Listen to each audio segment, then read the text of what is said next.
Just to let you know, just to show you some of the kinds of things that you can grow here. My business partner printed off a couple of just little sets of pictures I'll let you take a look at. People always want to know why I talk about big tomato cages, because tomatoes get that big. You know, those things are towering 2 feet over my head. People ask about, I don't know, growing broccoli. That's the kind of broccoli that I grow here, you know, in the hill country. And I always have to tell the story associated with broccoli. I still garden on a piece of ground that's probably had a garden on it for 100 years, and I used to share it with an elderly uncle who told me for years, he said, don't bother trying to grow broccoli up here, it won't grow up here. And I went along with that for maybe 10 years. His name was Heine, German for Henry, and I finally, you know, decided, well, I'm going to try growing broccoli. Well, that's the kind of broccoli I grew, dinner plate size. And I went back to him and said, Heine, why did you tell me broccoli wouldn't grow here? And he said, because I don't like it and I didn't want it. But the funny thing about it is, once he tasted the broccoli out of our garden, all of a sudden he found out he liked broccoli real well. And I teased him till the day he died about how many years of broccoli he missed out on. So anyway, if you want to see, again, this is just from last year, which was not, you know, the greatest garden in the world, but those are just a handful of pictures out of my Bernie garden. And you can grow an awful lot of things and grow them extremely well in this area. It was a little cooler this morning. Everybody wanted to sit close together and stay warm. It's gotten a little warmer this afternoon, so we turned the fans on. Okay, before we talk about specific varieties, I want to talk a little bit about the things that you need in order to garden well. Number one is sunlight. If your yard is real shady, you're going to have to move, or else you're going to have to cut your trees down, because there just is no substitute for good sunlight if you want to grow things like tomatoes and peppers and okra and squash and things like that. Some of the leafy vegetables in the cool season, you know, you can grow lettuce. There are a few things that you can grow in partial shade, but for the most part, you need good, bright sunlight to grow things well. The second thing you need is reasonable soil, or soil that can be improved. Soil that can be improved is just about anything other than solid rock. Again, I've gardened on, you know, the same patch of soil that I'm sure there was vegetable garden on for 100 years or so, and everybody says, oh, my soil is so worn out. Hey, that soil's been there for about 30,000 years, and you didn't wear it out just by growing stuff on it for a few years. So chances are you can turn it around and make it soil that will grow things very, very well. The main thing that we need to have in our soils, two main things we need to have in our soils to grow a good garden. We need plenty of organic material, and I'll tell you how we're going to get that in just a second. And we need plenty of microbial life. You know, to listen to the ads, to listen to the antimicrobial soap ads and things like that, you'd think that every bacteria in the world was bad. Probably about 98% of the bacteria in the world are very, very good. And sadly, we have killed off a lot of the beneficial bacteria in our soils, and consequently, we have a lot more diseases. People end up doing a lot more spraying. If you get your soil healthy, you will not do hardly any, well, I won't say you won't do hardly any spraying in your garden. You will not be spraying to control insects and diseases. I spray regularly in my garden, but it's with things like seaweed, molasses, and I'll tell you about those things and why we use them in a little while. But you know, about the only bug that I had in my garden last year, I fought some squash bugs, I fought a few stink bugs, and I fought a few caterpillars. But these guys that are in there spraying with some kind of toxic product constantly, they don't have good soil, they don't have good microbial life in the soil. A lady named Dr. Elaine Ingham is a research biologist, former microbiologist at the University of Oregon. Since that time, she's built a worldwide business in restoring soil health. And Elaine was one of the first to show that plant roots, along with plant stems and leaves and everything else, are coated many layers deep with beneficial microbes, primarily bacteria. Our soils are full, come on in. Our soils are full of beneficial fungi, and one of the biggest problems that we face is that so much of this has been killed out of the soil.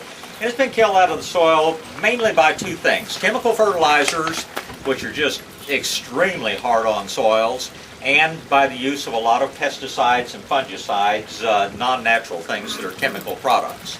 I look at things like the Rio Grande Valley. The Rio Grande Valley, back in the early 1900s, the soil had about 6.5% organic material in it.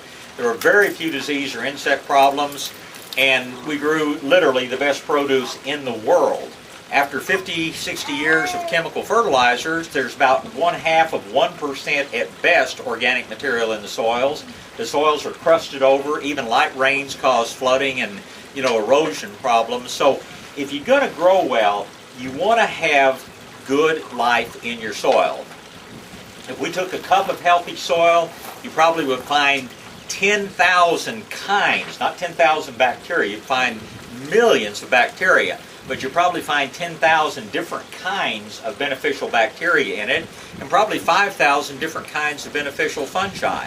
And these are your friends. These are the things that you want to protect, and if you take care of them, they are going to take care of your plants, and you're not going to have nearly as many insect and disease problems. I guess one example of that is, everybody hears about bad nematodes, the root knot nematodes and the root feeding nematodes and things like that. And boy, they've developed some nasty things to try to take care of these. What we have found is that there is a beneficial fungus that grows primarily in mulch. And it has like a long body, we call it a mycelium, that extends all through the soil. And we have electron micrograph pictures of these things, and it makes little loops that look like little croquet wickets. And these things are very sensitive, and if a root-damaging nematode starts to pass through one of these things, it's like it instantly swells up with water. It grabs it and lassos it, holds it in place, gradually pinches it in half and digests it. Come on in, guys. You don't mind? Yeah, there's room around. You may have to climb a little bit, but there's some empty spots back here. Doing well.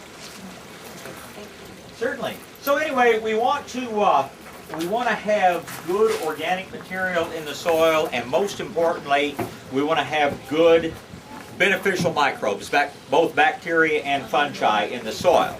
Now, how are we going to get them there if they are not already there? Probably the main source of beneficial microbes is going to be good compost. And good compost is it's made from a variety of feedstocks. And you can put compost on or in the soil, and you're going to add a lot of life back that way. If you want to, you can soak your compost in a bucket of water. This produces what we call compost leachate, and you can pour that over the soil, and you'll add a lot of life to it. If you want to take it one step further, you can create what is called compost tea. We usually have a seminar on compost tea.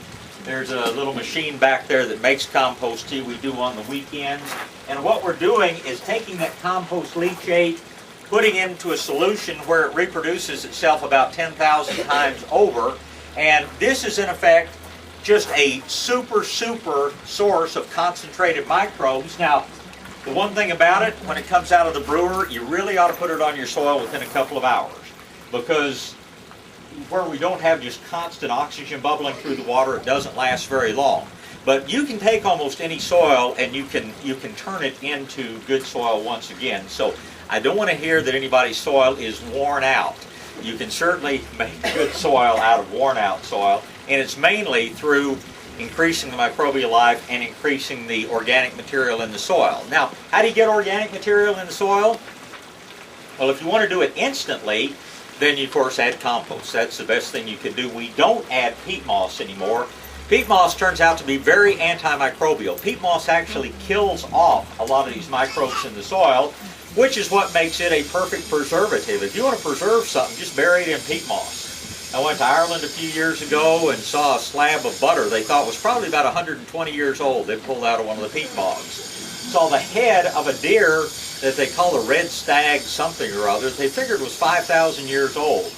Fallen into a peat bog and was virtually perfectly preserved.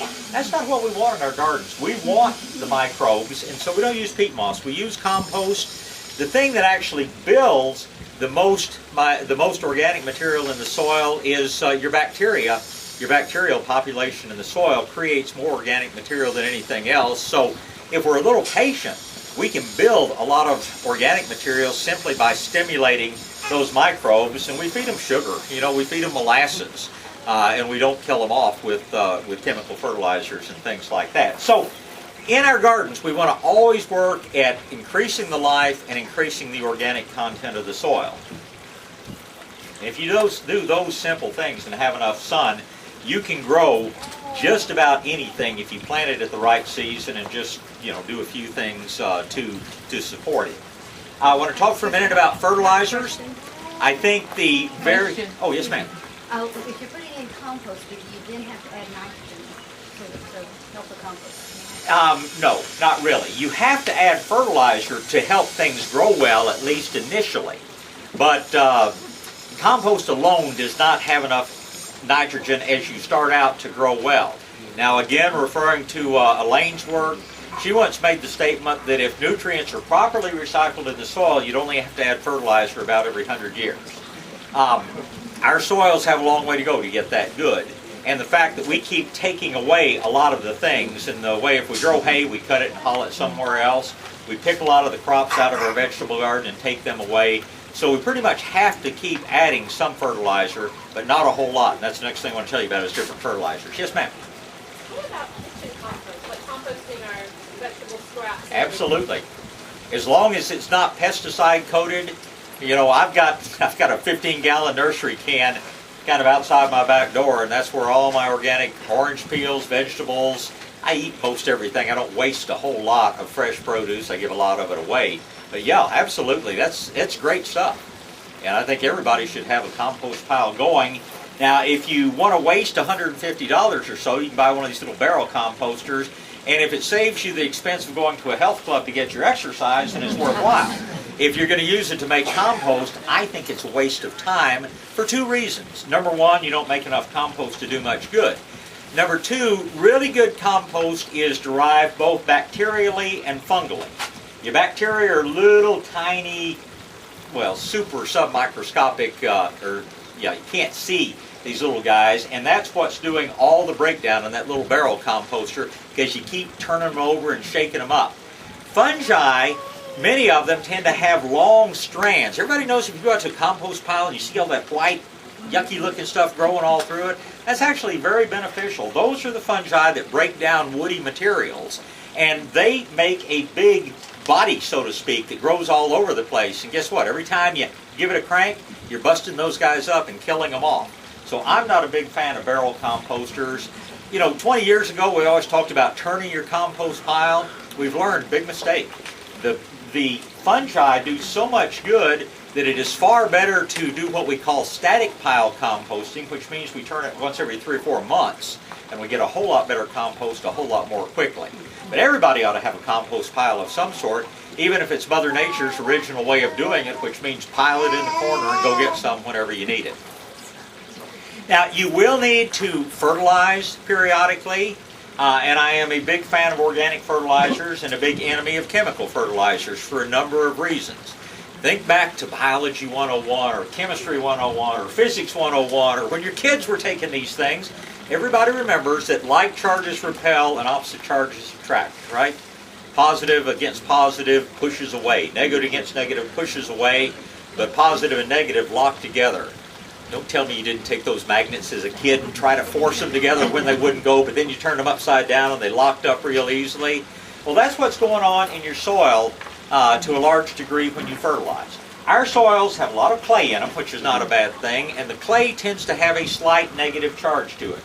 When you dump chemical fertilizers out there, the nutrients in chemical fertilizers are mostly in what we call the anionic form. You don't have to write that down. There's no test at the end, and I probably can't spell it. But the bottom line is that most of the nutrients in chemical fertilizers also have a negative charge. So what happens when they hit your negatively charged soil? 95% of them wash away. You're lucky if your plants get 5% of the chemical fertilizer that you put on the ground. So what happens to the rest of it? Runs down the rivers, runs into the Gulf, creates what we call the dead zone, where the Mississippi enters the Gulf of Mexico.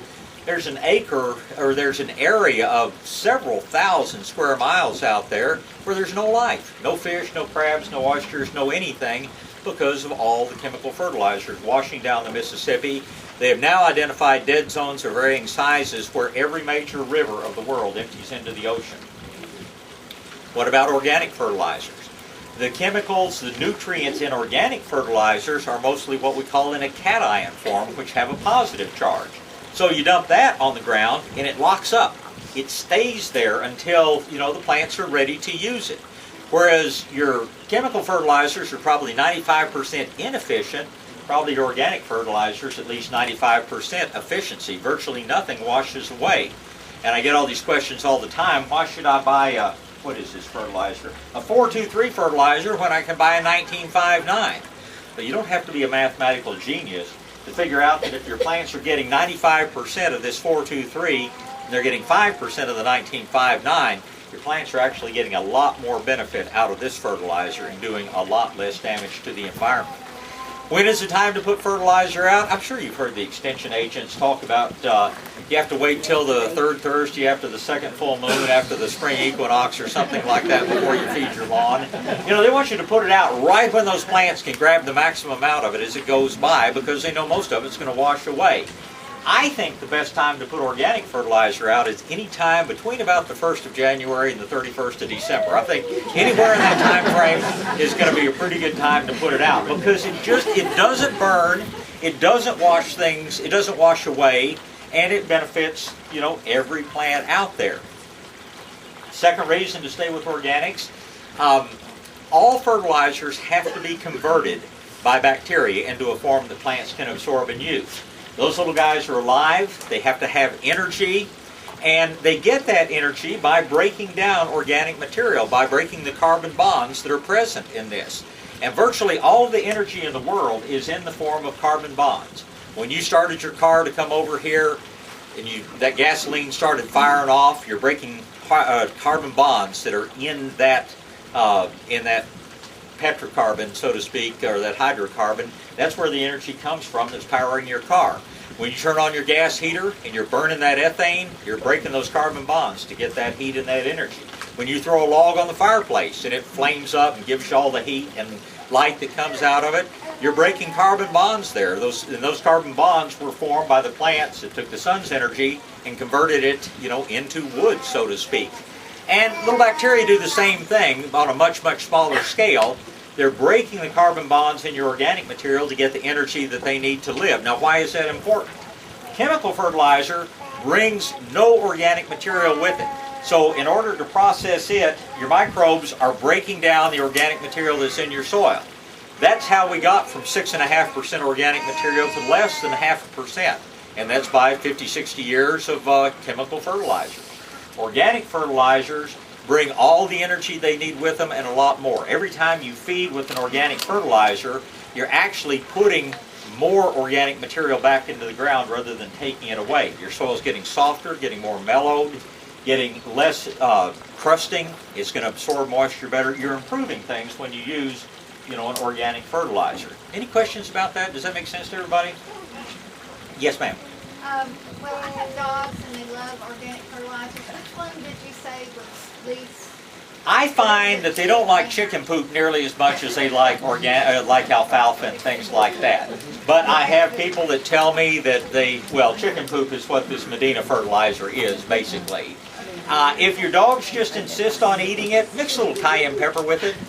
Go to Costco or somewhere and get, a big thing cayenne pepper, mix it in. It's not going to hurt the fertilizer. It's not going to hurt the dogs. It may make them thirsty the first time they get into it, but usually they get one good sniff of it and they decide it's not nearly as tasty as they thought it was. And that's a good, the cayenne pepper, I forgot about that. And also when you're using the compost, you're putting your compost in the bucket, how much would you use for, say, if you're doing leachate, if you're just going to drain the water off of it, I'd fill the bucket about 1/3 full. If you're making compost tea, our brewer over there makes 25 gallons at a time. By the way, we make compost tea on the weekends. Like I say, it has to be used quickly. You make it on Friday, have it available Saturday and Sunday or until we run out. We use about 2 or 3 cups to make 25 gallons of compost tea. So it doesn't take a whole lot. Okay, the one, and I'll tell you one more thing while we're talking about the chicken poop. Not all chicken stuff is created equal. The majority of the chicken raisers in this country feed their birds arsenic to make them a little bit calmer. That's partly because they're crowding 20 chickens into the area that one chicken should house, but that's a whole other story. but in order to keep them from pecking each other to death, they try to make them chill out by giving them something called roxazone, something that's full of arsenic, and consequently some chicken manure ends up with a lot of arsenic in it. The folks that make this fertilizer buy from the one big chicken producer in the country that does not use roxazone. You're not going to get any high level of arsenic in the Medina fertilizers. Yes, How ma'am. can you find out? I was looking at my chicken feed bag, and it doesn't say what's in it. They can't put anything like the roxazone in it unless they put it on the label. Because I just, buy small bags full of pep. Yeah, Full of Pep doesn't use it. And if you want to be sure, call Full of Pep Feeds over just off Rigsby Avenue or on Rigsby Avenue and ask them, and I think they'll confirm that they don't put anything like that in there. Full of Pep's a pretty good company. But, okay, the one form of organic material that I do not like, yes sir? What's your opinion on alamo grow? That's my next topic. That's what I'm going to say, one thing I don't like. So, was there another question? Yes ma'am. Since chickens carry histoplasmosis, This is pasteurized. Pasteurized. She'll have no disease-causing organisms in this. Yeah. I'm sorry? We didn't hear, what was it? She asked about pathogens that the chickens may carry. They pasteurize their chicken litter so that there's no danger of having anything in there that's going to be bad. I do not like sewage sludge. The modern term for it is biosolids because nobody would buy it if they called it sewage sludge. I'm not really concerned about E. coli. I mean, they test it pretty well for that. Not that concerned about heavy metals. What I'm concerned about are pharmaceuticals. And there is no doubt that there are a lot of pharmaceuticals in our waste stream and nobody's testing for them. I asked somebody from SAWS off the record why they didn't test for pharmaceuticals, and he said because the state doesn't make us and we don't know what we would do if we found them. There's so much Prozac in one of the lakes up near Dallas that the fish are being affected.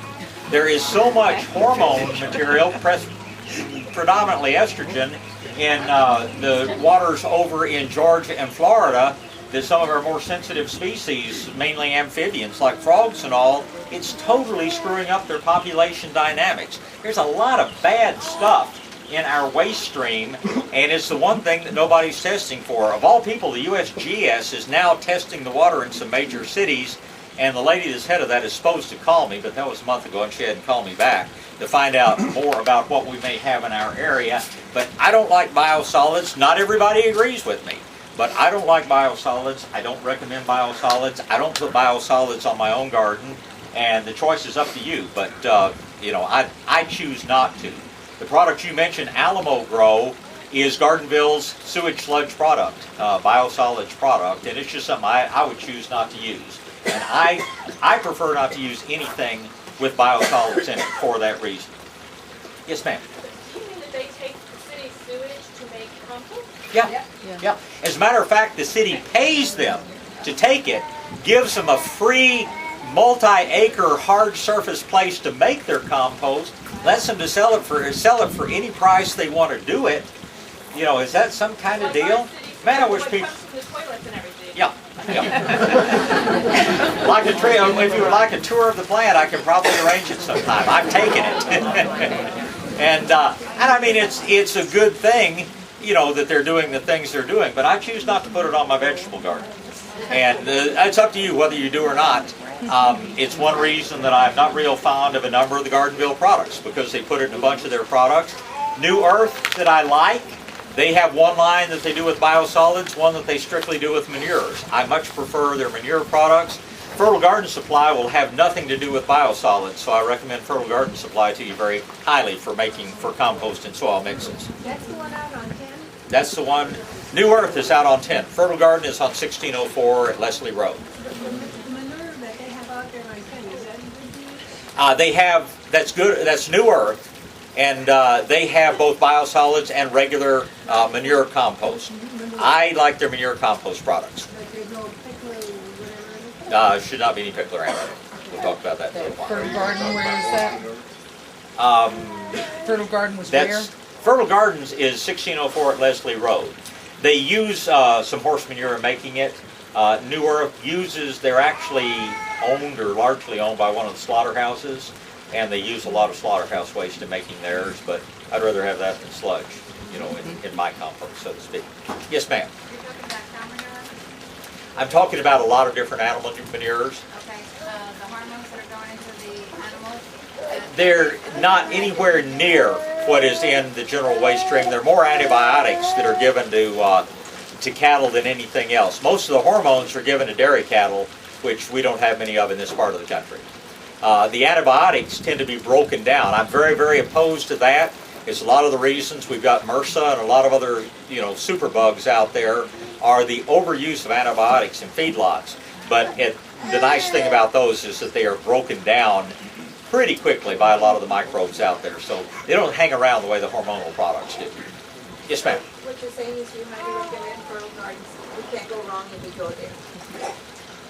You can.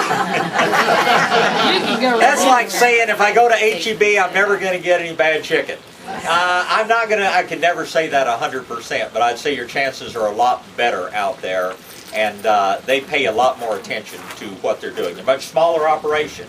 If you need, you know, 5,000 yards, they probably can't help you. But I have a lot of confidence in what they make out there. Question over here? The one at Fertile Gardens is cow and it's turkey.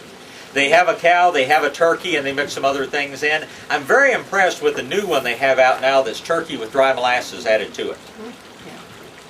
But good stuff. Yes, sir. Bob, mill organite is also a Milwaukee sewage sludge. Yeah. Actinite, Houston sewage sludge. Milwaukee had such a problem with theirs, they spread a bunch of it on the city parks. A lot of stuff started dying. They had to shut all their city parks for 3 weeks and try to figure out what to do about it. And get John Dromgoole talking about that sometime. Yes, ma'am. ABC compost. Unfortunately, they're still using mainly garden bills. I'm trying to get them to go to more. They say that the Alamo growth still goes through their spreader better. I don't know. That's up to you. I would never have them put it on my vegetable garden. Whether you put it on your yard or not, that's up to you. We have 2 or 3 employees here that, you know, actually use it, and they're very pleased with it. Of course, when I look at some of them, I wonder if Answer some. Yes, sir. Rabbit poop is outstanding. What's the main thing rabbits eat? Alfalfa. Alfalfa is outstanding material. Your dogs probably like it. I don't know that it's bad for the dogs. They sure like it. Yeah, occasionally my cows get in where my puppy dog gets, and you don't want to go there. We call it pudding lips. And I was talking to my veterinarian friend one time, and he said, "Why do you think her coat's so shiny and pretty?" But I don't let her lick me if she's been out, you know, around the cows. That's for sure. Yes, ma'am. I've been using Miracle Grow on my flowers. This first year I want to do vegetables. I guess you wouldn't recommend Miracle Grow. I would not recommend Miracle Grow. And I bet your vegetables don't look quite as good as these pictures. Okay, very good. Well, let's get you off to a good start. Let's build the soil instead of breaking it down. So we're going to need good fertilizer. One other thing I'll tell you before we start talking about various individual crops, and that is, you know, it's like I said, there's never a bad time to put down fertilizer. I actually prepare well in advance, if possible, months in advance to plant things. Probably, I can't remember whether it's November or December. I should have put it in my calendar. When I actually prepared all the places that I was going to grow my tomatoes and my squash. A couple of weeks later, I got my cucumbers done. A little after that, I got my place where I was going to plant my spring broccoli and cauliflower and things. And the way that I prepare the soil is, you know, I just somehow always seem to have a few extra Starbucks cups around. And everywhere that I'm going to plant a tomato plant, I'll take about one of these cups full of fertilizer. I put it down on the ground. I will take compost. If I'm using bagged compost, I like this Ladybug brand, their Revitalizer compost. I think it's the best compost you'll ever find in a bag. I put about 1/4 of a bag on top of that, and I kind of spread it out and make a little crater. You know, with compost around the edge, fertilizer's kind of there in the middle. And every time I think about it, probably every week or 10 days, I'll fill that with water and let it, you know, be sitting there cooking, so to speak. The life out of that compost is getting down in the soil. The microbes are, you know, breaking down the fertilizer, getting into a form that plants can absorb and use, and it's amazing what it does for the soil.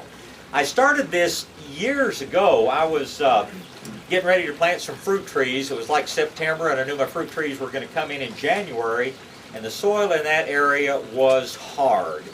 You know, these cartoon characters where the guy socks something, you know, and you see the vibration starts going up the arm and it spreads up the arm and pretty soon the whole body's shaking.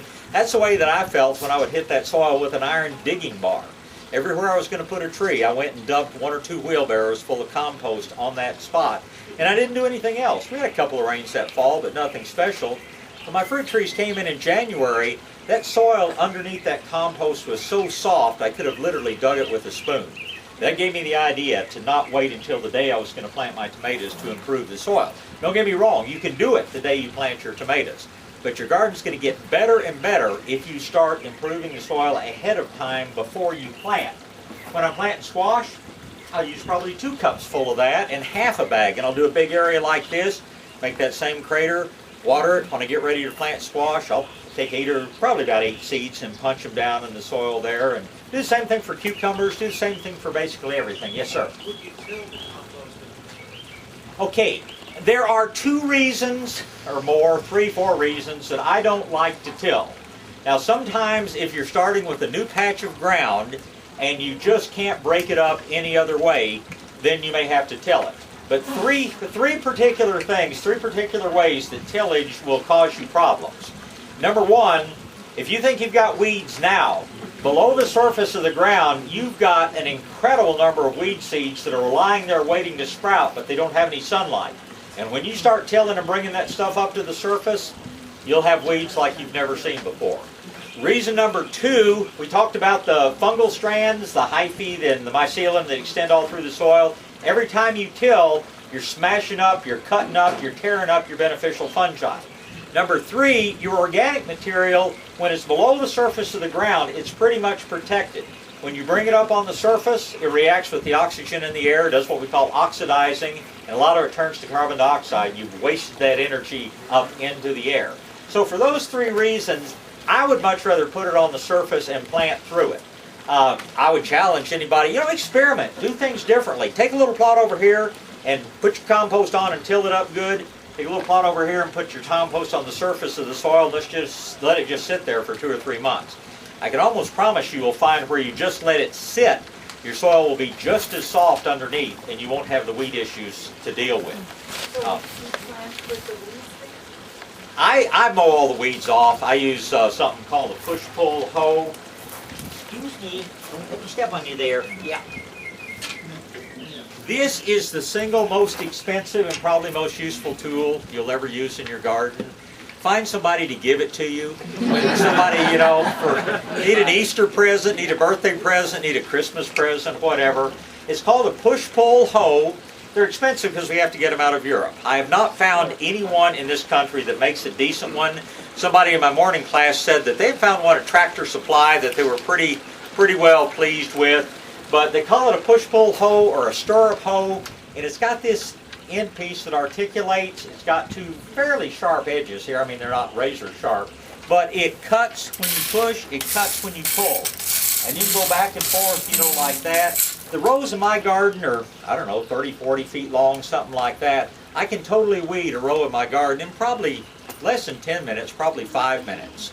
And how many of y'all, anybody have push-pull hoes now? Any of y'all have them? Do y'all like them? Yes.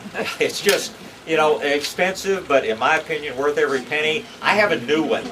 This year, my old one, after 10 years, finally wore out. I went through 3 handles, but my soil was so hard earlier this year that it snapped this little piece on the top. I may get it welded, but anyway, that is the way that I take care of weeds, and it really works well. Yes, Do you ma'am. have to sharpen those? Or I've never sharpened mine. I had the last one for 10 years. I never had to sharpen it. When you're talking about expensive, what are you talking about?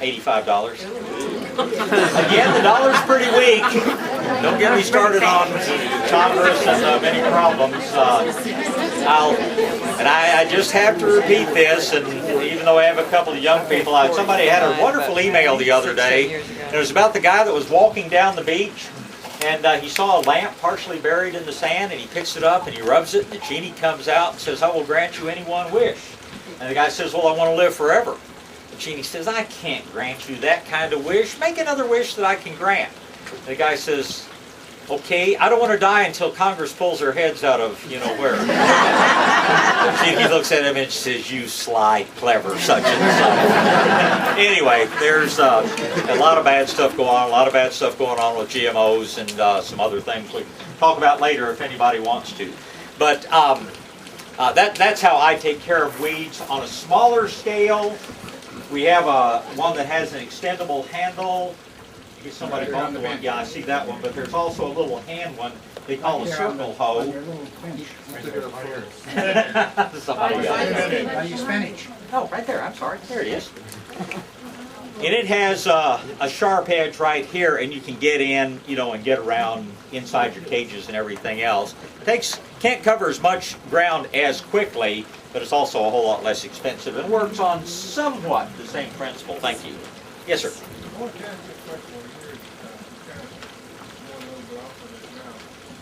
You're talking about as far as not killing the soil and everything. Okay, so would you recommend no rows? Oh no, I grow in rows. Okay, so how deep are we talking about as far as I have furrows down between my rows because when my creek's running, I'm pumping water out of the creek and just flood irrigating my garden. And my rows are probably that much deeper. But remember, I'm gardening on the same place I've been gardening for a lot of years, and I didn't get them all dug in the way I wanted immediately. Okay, I guess the reason I asked is because I also have big rows. But I've been kind of scraping the soil solid and then make another row. Is that damaging the... I don't think you're doing enough to worry about, but I think you're doing a lot more work than you need to do. I mean, somebody was saying this morning, said, well, I've always heard you can't plant tomatoes in the same place, you know, 2 years in a row. I've been planting them in the same place for about 10 years in a row, and they only get about this tall. I'm not sure how much bigger I want them to get. Yes, oh, mulch, it's fine as a mulch on the surface, but I would be working them into the soil until they're fairly well broken down. Yeah, nothing at all wrong with oak leaves. Just a couple more and then we'll move on. Do you compost your weeds too? I compost everything. Yeah. I've got a couple of big chunks of fence wire that are just bent in like that, and the weeds get dumped in there, and some of them just get piled over. Where I'm trying to kill Bermuda grass, I kind of figure it's, you know, kind of poetic justice. If I pile 6 inches of weeds on top of what I want to kill, it kills it too. And it works well. Yes, ma'am.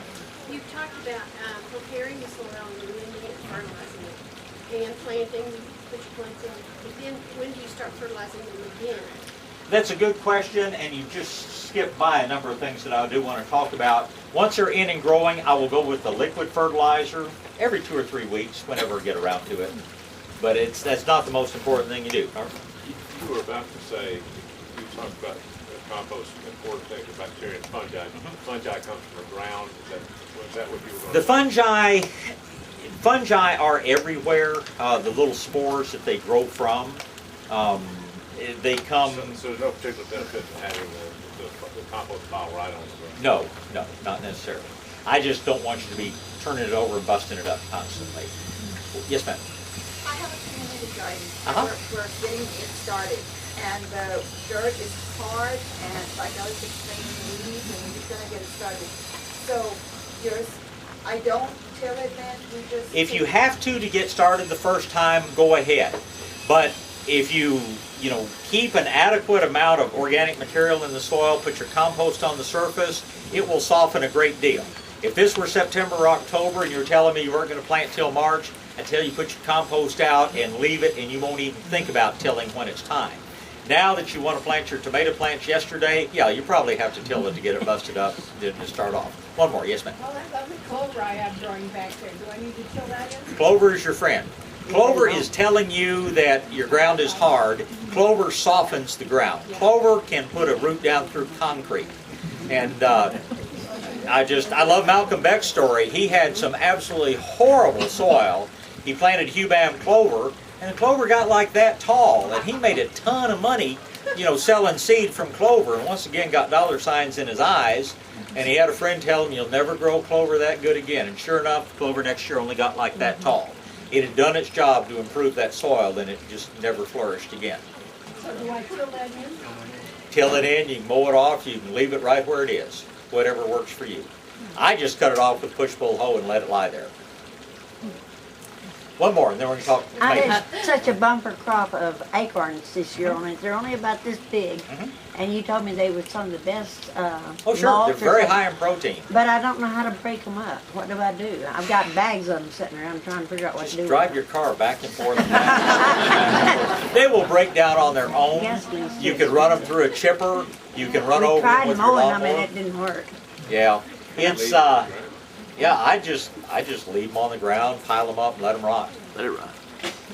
Either that or hire an army of squirrels, and they'll process Well, I it. got that, but they're not doing a good job. Okay, well, let's get started talking about plants. I usually start with tomatoes because that's what everybody probably. There's one really desired plant. It has to be tomatoes, and that's what I want to start talking about.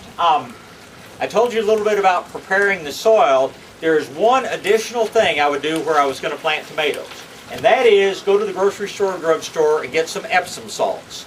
And everywhere you're going to put a tomato plant, take 1 or 2 handfuls and just sprinkle it out over the surface of the soil. Epsom salts are what we call magnesium sulfate. And anybody who's grown tomatoes for very long probably is familiar with a condition we call blossom end rot, where on some of your tomatoes, the bottom of the tomato turns black and then it kind of shrivels and gets really nasty looking. That is not a disease and that is not an insect. That is a result of the calcium and magnesium in your soil getting out of balance. And Epsom salts, just sprinkle them out and water whenever you water. That more or less rebalances the calcium and magnesium in the soil. If you do it once a year, you probably will never ever have to worry about blossom end rot. I always liken it to what I think Mark Twain said about whiskey. He said, I drink for the prevention of toothache. I've never had one and I never intend to. So I think that, you know, with your Epsom salts, it's just a great, inexpensive bit of protection to be sure you never have blossom end rot. So I always put out a little bit of Epsom salts before I plant my tomatoes. In fact, it went on probably a month ago, and I'm sure my soil is pretty well balanced right now. I might pause for just a second. I didn't do this this morning, and I really should have. Don't waste your money on a soil test if you're going to send it off to A&M especially, or most places, because the way that they test soil, they're going to take your soil sample and they're going to treat it with a strong acid and a strong base, and then they're going to tell you what's in your soil. What's wrong with that is that a lot of things that are in your soil, they may be there. Phosphorus is a good example, but it's probably locked up in a form that the plants cannot get to. That's like, you know, testing a piece of limestone and saying, oh man, you've got all the calcium you could ever need in your soil. Well, guess what? The plant can't digest rock and it can't get one bit of the calcium that's in that limestone. And that's the problem with chemical soil tests. They tell you what's there, but they don't tell you what's available to your plants. The one company, if you want a reputable soil test, go online, contact Texas Plant and Soils Labs down in Edinburgh, Texas, and these are the one group of people, this is the one group of people that test soil properly. Now, how do plants extract minerals and things from the soil? They bleed a bit of carbon dioxide out of the roots. The carbon dioxide reacts with water in the soil to form what we call carbonic acid, which is a very, very weak acid. The carbonic acid dissolves a small amount of these minerals, and that's how the plants get their minerals. Texas Plant and Soils Labs, instead of treating it with, you know, super strong phosphoric or sulfuric acid or whatever they're using, they use the same mild carbonic acid that the plant uses, and they can give you a soil test that will tell you what is available to your plants. And to me, it's the only one worth spending a penny on, and they're not much more expensive than the A&M people are. So most of the soil tests, especially the ones that a few chain stores will offer you, either free soil test or low-cost soil test kit, don't waste your time and money. It's just you're not getting any useful information. If you do want a soil test, TPSL does a very, very good job on it. Okay, now back to planting tomatoes. There are 3 basic kinds of tomatoes.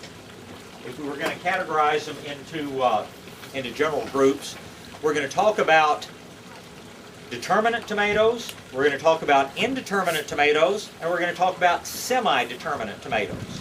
An indeterminate tomato is basically a big vine.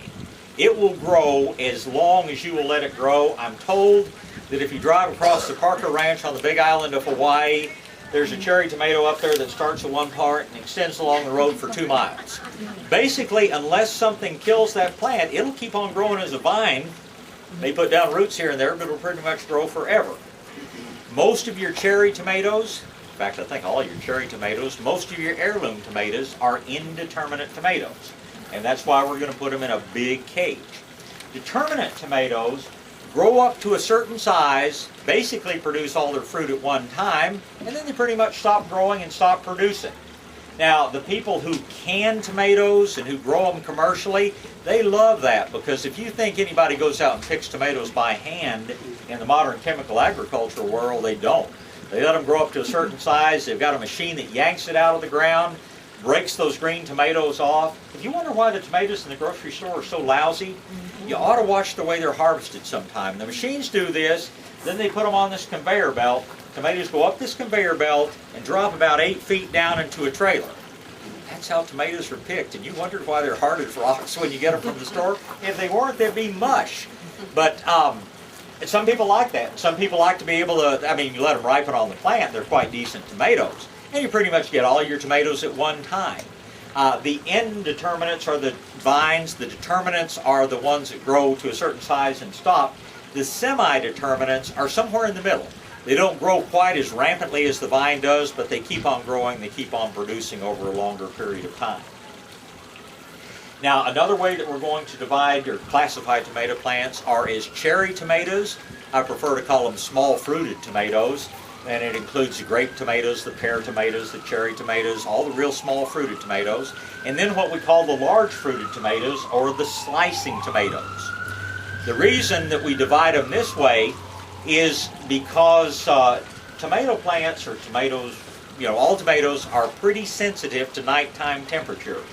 If the nighttime temperatures are too low, meaning below about 68 degrees, the big fruited tomatoes won't set fruit.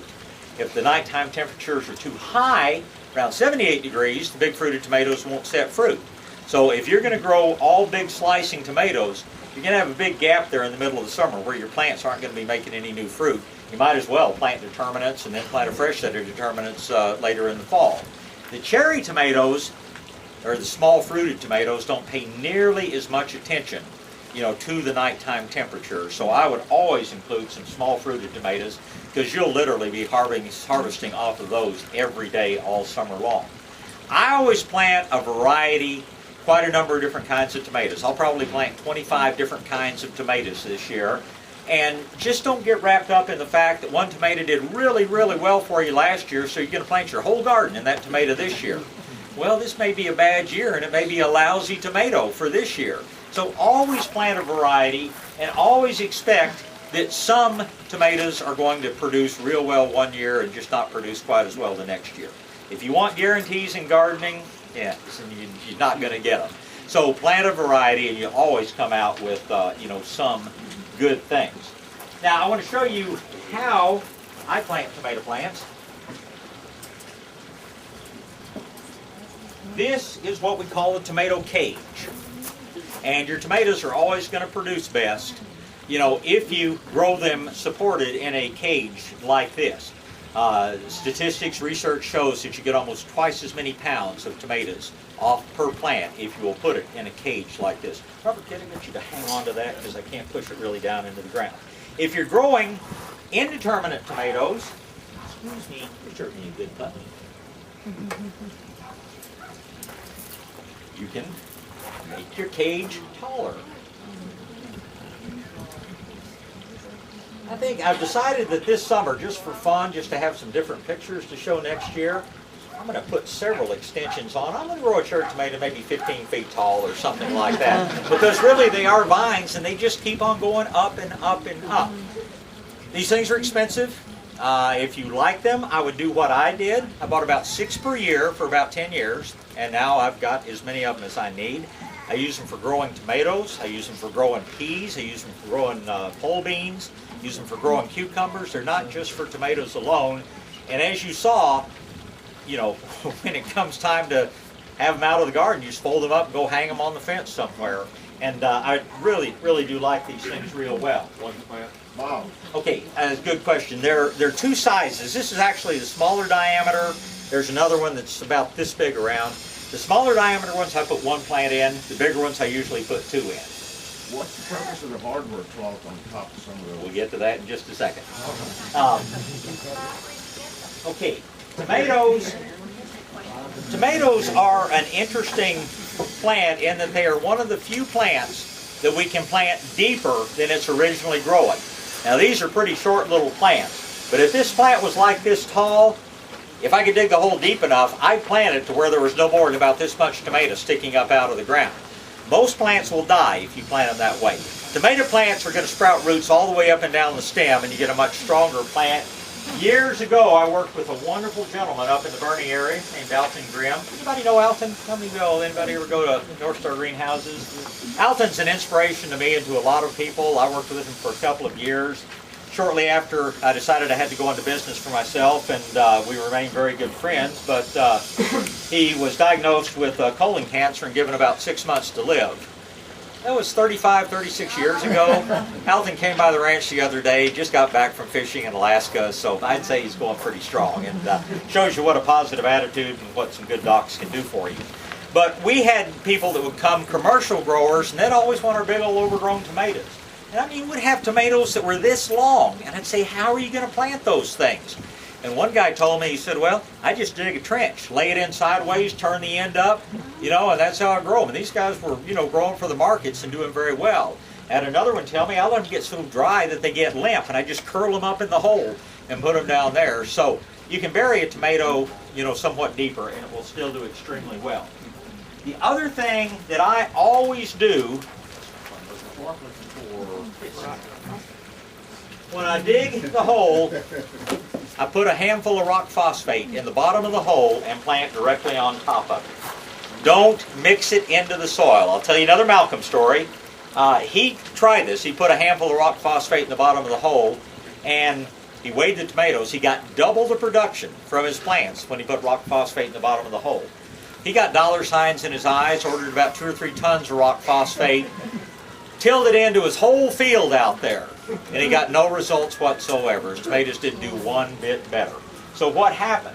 When you mix rock phosphate with the soil, it turns to, in effect, a rock that the plants cannot access.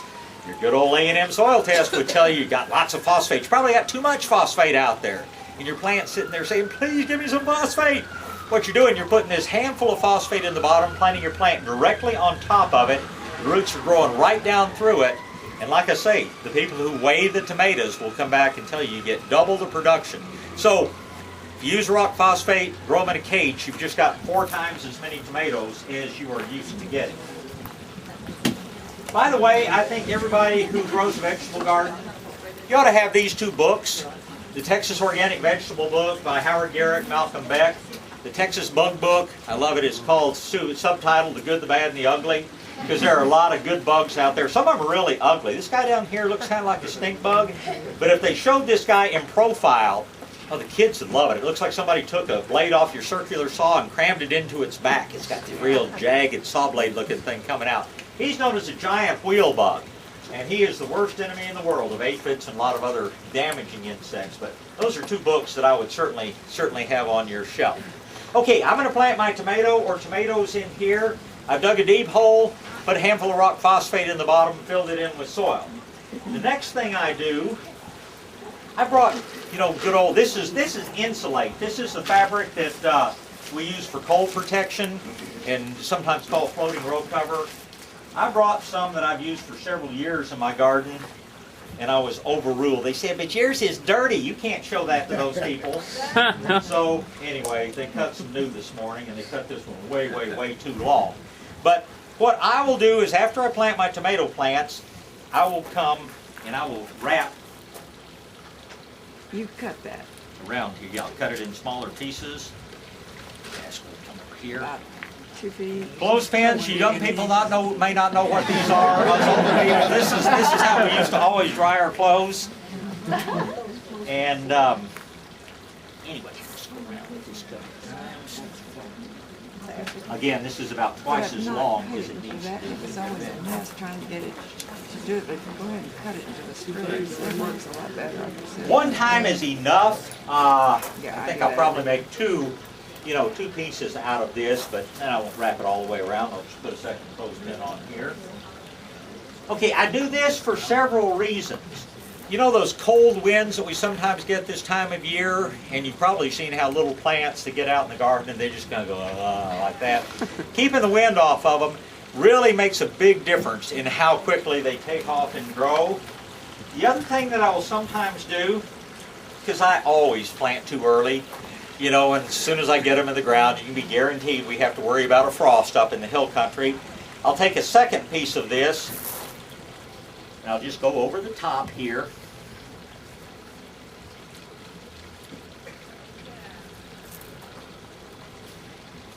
And that little cage right now, it can go to 25 degrees now and it's not going to freeze my plants inside of it. It has a second benefit in that there is a disease that tomato plants get, which is spread by a little insect called the thrips insect. Thrips insects tend to fly horizontally. They don't tend to go over things and down inside. And this will pretty much, hopefully, I've never, knock on wood, never had a problem with viruses in my garden, the spotted wilt or the curly topper things. But those are diseases that are spread by the thrips insect. This does a very good job of keeping the thrips away from your tomatoes.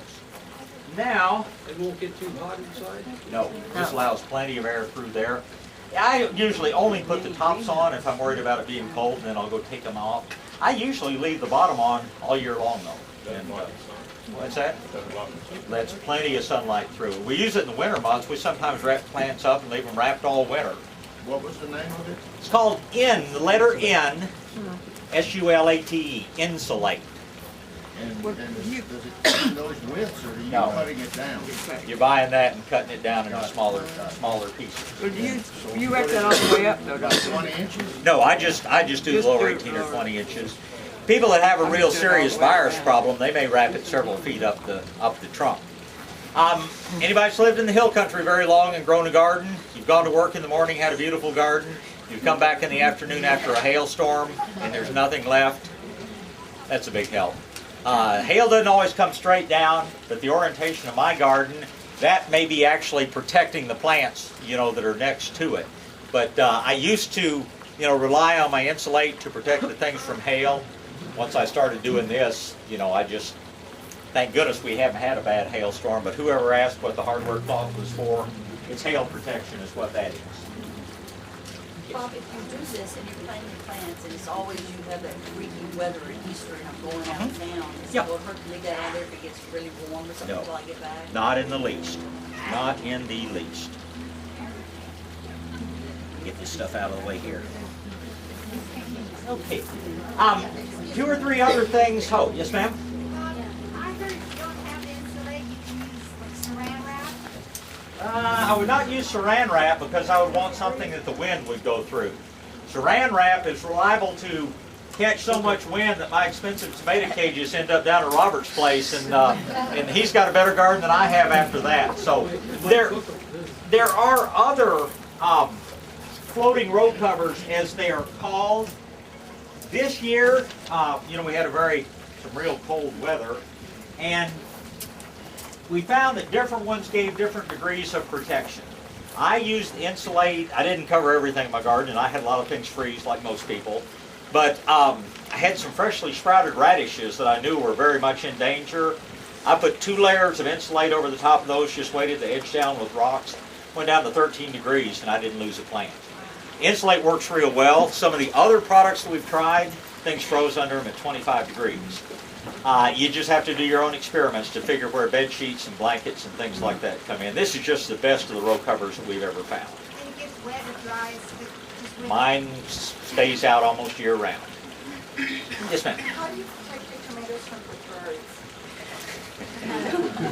There is an open netting. Yeah, Peliguns do nicely. No, I like the birds too much. Number one, I grow so many tomatoes that I let birds have a few. My enemies are the bushy-tailed tree rats, which some of y'all call squirrels. But yeah, you can. The squirrels I catch and take elsewhere. The birds, literally, if they are a real problem, there's an open black plastic material they call fruit tree netting. You can drape over it and the birds won't go through that. You can also, you have fun with your kids and family too, go to a joke shop and get a big old rubber snake, coil around, you know, up in your tomato cages. We have a snake in the Texas Hill Country called the Texas rat snake, the Lindheimer's rat snake. It climbs trees and eats birds, and birds are afraid of snakes. I've had people also put up, you know, owl decoys and things like that. There are a number of ways to keep them out. I would prefer just to drape, you know, a little bit of the bird fabric over them. And the reason is that for the most part, birds are your friends in the garden because they eat so many bugs. Yeah.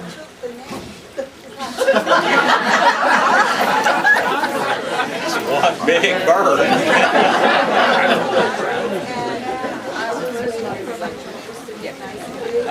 When they got just right, the net was gone. And I'm thinking it was the birds. I think it's more likely squirrels, but I guess anything's possible. But you know, even birds that eat primarily seed, in the spring of the year when they're raising their young, they need a lot more protein. So even your cardinals and your finches and things that are mainly seed eaters eat a lot of bugs to get that protein up, and you can solve a lot of problems that way. A couple more questions. When we're through, I'm going to stay and answer questions as long as anybody likes. Yes, sir. We got possum problems in the city. Trap them and take them to Brackenridge Park. It's totally legal. Unless you're living near Brackenridge Park. In which case, take them to Cauliflower Park. Just don't take them to this little park down here in Jones Ballsburger, because I think they come over here. Trap them. There's skunks around here, and if you try to trap something, you may get a skunk. Yeah. And if you do get a skunk, take a black garbage bag, keep it between you and the skunk, go drape it over the cage, and the great majority of the times you can pick it up, transport it, release the skunk somewhere else with no problems. Now don't be as dumb as Patrick, wherever he is, who did fine until he slammed it against the trunk of the car trying to get it in. Not a pleasant situation. Okay, 2 or 3 more things in growing tomatoes. I would strongly recommend that you spray regularly with liquid seaweed. We're very fond of mixing little liquid seaweed molasses together. The molasses is your bacterial stimulant, but in this case, the liquid seaweed means your plants will never have spider mites. You know, how many of y'all have had things eaten up by spider mites, whether it's beans or marigolds or palm trees or anything else? You spray every 2 or 3 weeks with liquid seaweed, you will never ever see a spider mite. And it doesn't kill the spider mites. Again, it's very hard to convince Malcolm Beck of much of anything, but I told him that after having learned it in a seminar from a friend up in the Dallas area. Malcolm said, well, I have to see this for myself. So he went out and sprayed some plants that were just eaten up with spider mites. He calls me about 2 weeks later and he says, Bob, this is miraculous. He said, all the bad mites are gone, all the good mites are still here. So we knew it wasn't killing things, but what it does is toughens the leaf to the point that the spider mites can't affect it. So anything in your garden that you have mite problems on, beans and tomatoes are the 2 most likely, but you can also get them on peppers, you can also get them on some other things. But spraying with liquid seaweed will stop that. The second thing, ratio of molasses and seaweed? to a gallon of water, 2 tablespoons of molasses and 1 tablespoon of seaweed. Bob, would that work on my I'm sorry, reverse that. 2 tablespoons seaweed, 1 tablespoon molasses. I'm sorry? Would that work on pyrethrum? Absolutely. Absolutely. Yes. Will that happen with bagworms? Not directly, and that's sort of what I'm going to talk about next. Okay. The other thing that you may get on tomato plants is this little guy right here. It's called a tomato hornworm. Scare the heck out of you. Big old green things the size of your thumb with this big old deadly poisonous spike on the back. No, that's what they look like they're doing, but that thing's totally harmless. It'll just scare you half to death. Scare the birds away. No, the birds eat them. Birds like them. Birds like them, yeah. But these guys can eat their weight very quickly in tomato leaves or pepper leaves or some of the other things they get on. If you have caterpillar problems, the most effective way to kill them is with a bacterial spray that we call BT. It stands for Bacillus thuringiensis. You don't have to remember that. Just remember BT. And the product, which is frequently used to control all types of caterpillars, is BT worm killer. Shelf life of about 30 years, totally non-toxic. If you want to make it even better, when you mix it up, put about a teaspoon of molasses per gallon of spray. And like we said, molasses, strong bacterial stimulant. Molasses will make this product much, much more effective. Now let me tell you what happened in my garden. I want to say it was probably 3 years ago. I was out walking through my garden. I sprayed regularly with the seaweed molasses, and I found some hornworms dying of BT poisoning. I mean, it's pretty obvious. They go from green to a sickly brown, and they look distinctly unhappy before they die. And I had a bunch of hornworms dying of BT poisoning. But guess what? I hadn't sprayed any BT. So what I figure happened, either the grower had sprayed a little BT very early when the plants were, this size, and my molasses had been maintaining it, or else there was simply enough naturally occurring BT in the environment. The molasses was keeping my BT population up so high, but one way or another I was killing caterpillars with BT when I never sprayed it. So that's another reason that we like mixing the molasses with the liquid seaweed to spray with. And it's good for everything. It'll increase the sugar content of most of your plants, and it will not hurt a thing. So that's one case. I'll never spray.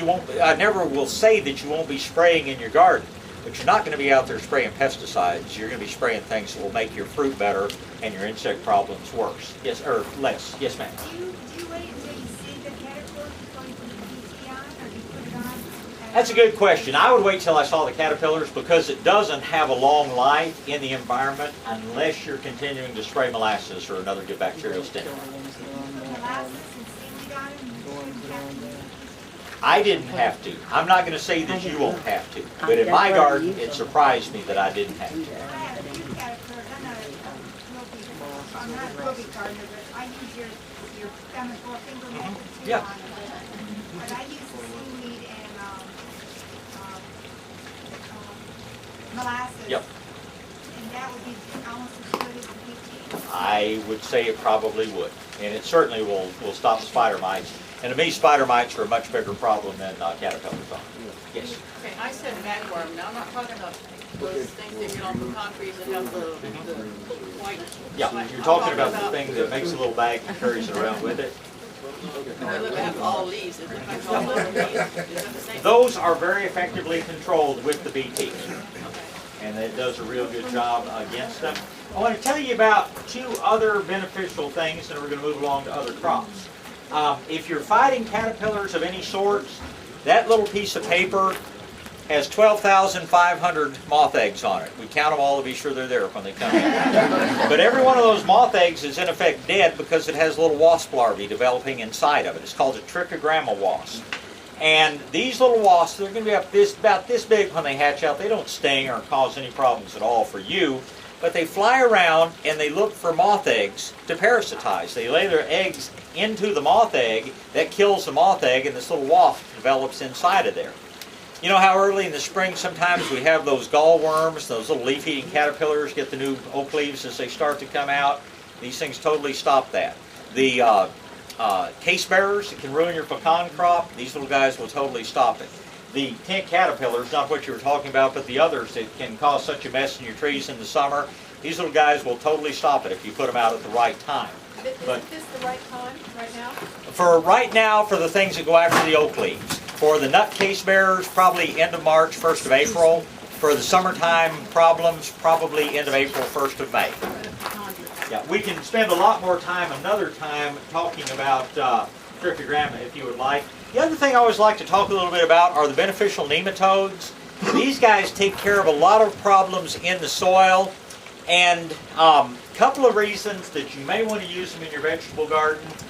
There's what they call a wireworm. It's actually the larvae of a click beetle, which is it's a kind of a beige colored segmented worm about this long, and they are really hard on potatoes and carrots and other root crops.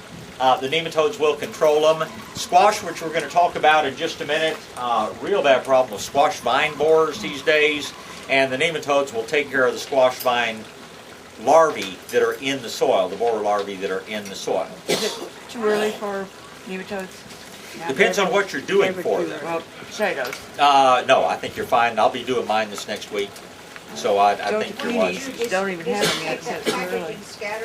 No, it's there are a million little nematodes. We also count those to be sure they're all there. They're on a little blue sponge. You put the sponge in a bucket of water and then spray the water, in effect.